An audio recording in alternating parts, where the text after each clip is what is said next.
વિમાન દુર્ઘટનામાં સુરતના પણ બે યુવકોના મોત નીપજ્યા છે। સુરતના 35 વર્ષીય અંકિત છોડવડિયાનું મોત નીપજ્યું। અંકિત લંડનમાં બીફાર્મનો અભ્યાસ કરી રહ્યો હતો। વેકેશન હોવાથી પરિવારને મળવા સુરત આવ્યો હતો, જ્યારે અન્ય એક 26 વર્ષીય જયેશ ગોંડલિયાનું પણ મોત નીપજ્યું છે।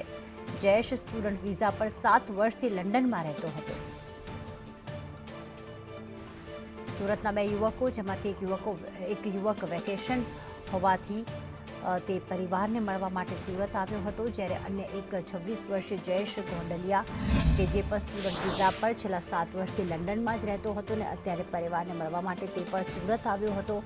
છેલ્લી વખત પરિવારને મળીને તેણે લંડન માટે ઉડાન ભરી હતી અને એક વચન આપ્યું હતું કે તે બીજી વખત ચોક્કસથી આવશે, કારણ કે જ્યારે પરિવારજનો વિદેશમાં જતા હોય છે ત્યારે ખાસ એક વચન આપતા હોય છે કે હવે ક્યારે હું આવીશ, પરંતુ આ છેલ્લી સફર તેમની રહી, પરિવારજનો સાથેની આ છેલ્લી મુલાકાત રહી।